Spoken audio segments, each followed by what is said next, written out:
The executions and successes of Burkina Faso through the new president, Mr. Ibrahim Traoré, has clearly exposed the People's Progressive Party civic agenda.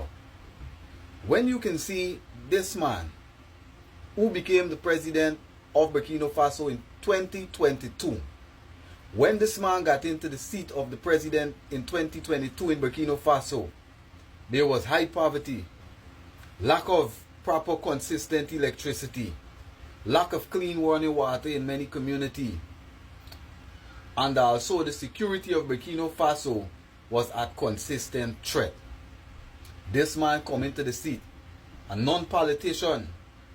He doesn't have 10 degrees, doesn't have 15 years experience in politics, but this man came in. As soon as the man came in, first order of business, increase the salary of the public service 50%, slash the salary of the ministers 30%, and right away hit the ground trying to build Burkina Faso for his people because he loves his people.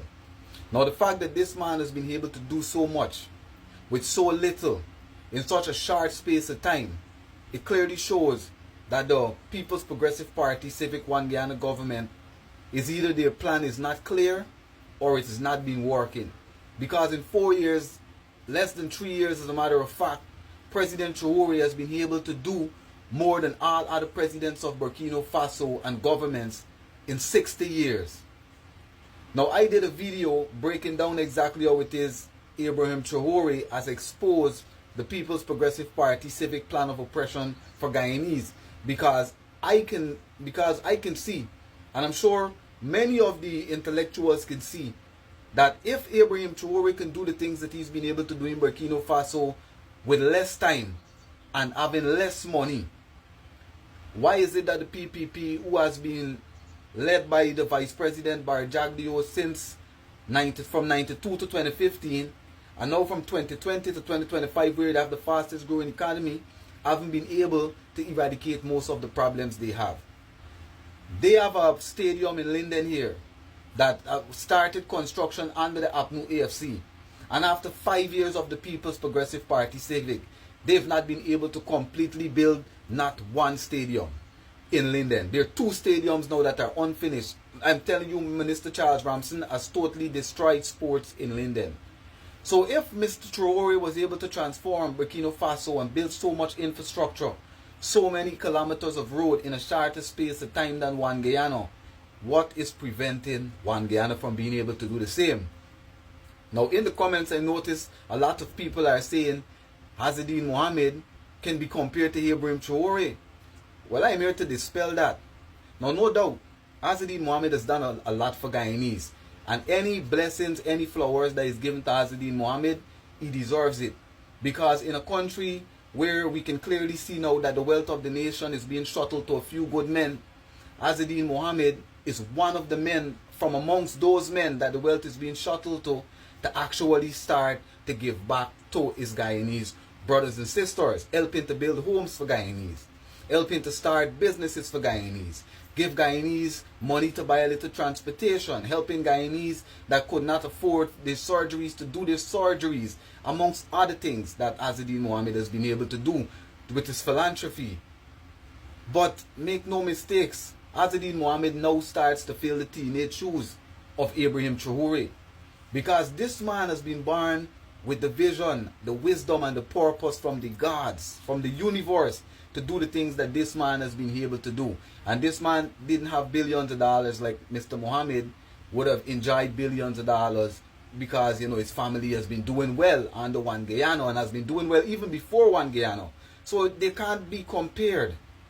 What Ibrahim Traoré has been able to do in Burkina Faso, the infrastructure, the facilities, the manufacturing plants, the building of refineries for his gold, and all of these things, farming and building manufacturing and processing companies, packaging and selling cashew nuts and all of these things are from vision and from purpose.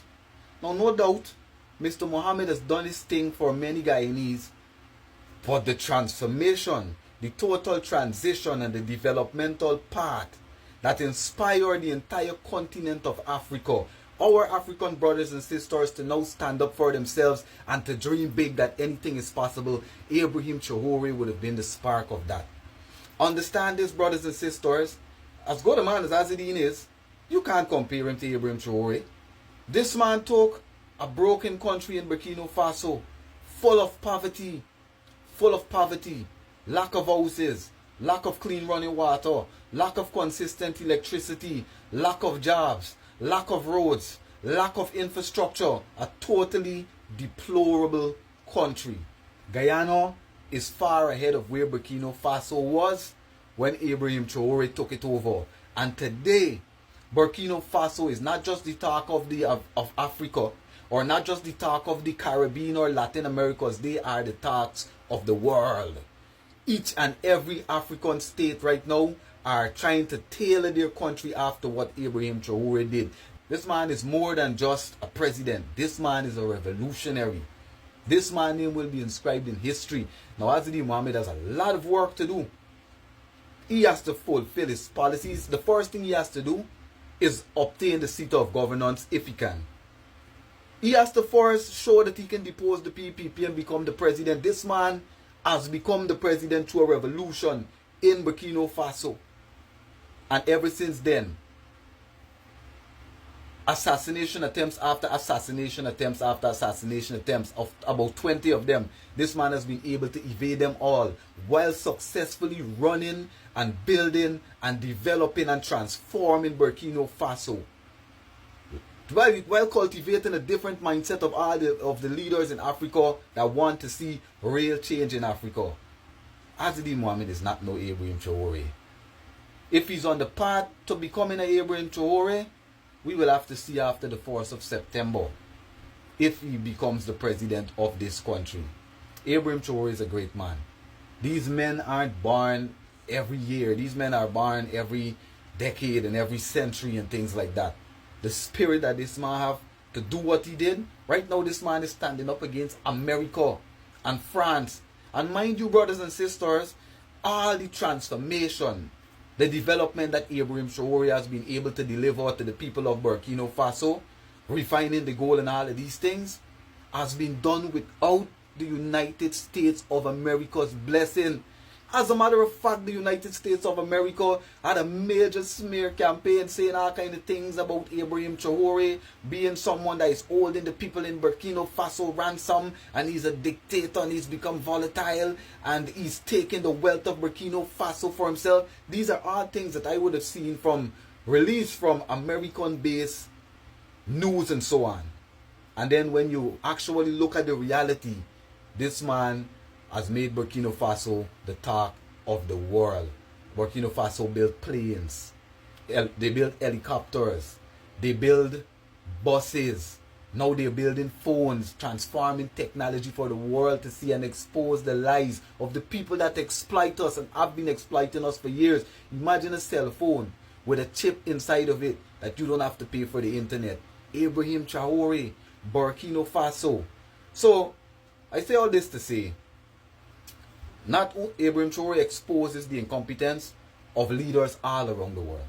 He exposes the selfishness, the gluttony, and the thirst for power, and the fact that many leaders around the world, they don't crave equality for the people because they have a God complex and a superiority complex to where they love praise. They are addicted to praise. So what they do is they keep you in poverty, keep you just living at and below the poverty line. And when things get a little bit tight, they come and they sprinkle some cash grants, sprinkle some assistance and all of these things, and they expect to be praised for that. Why can they change the world the way Mr. Traore has been changing Burkina Faso and laying the template? Our leaders have been exposed. So, with no shade to Azzedine Mohamed, he has done a lot more than most of the wealthy businessmen in this country has ever done. He has built houses, he's buy cars, he's delivered, helped people to build businesses and all of these things. But he has a lot of work to do, and he's a far way from being even comparable to Ibrahim Traore, because this man is a modern day, real life revolutionary. This is an Eternity Enterprise presentation.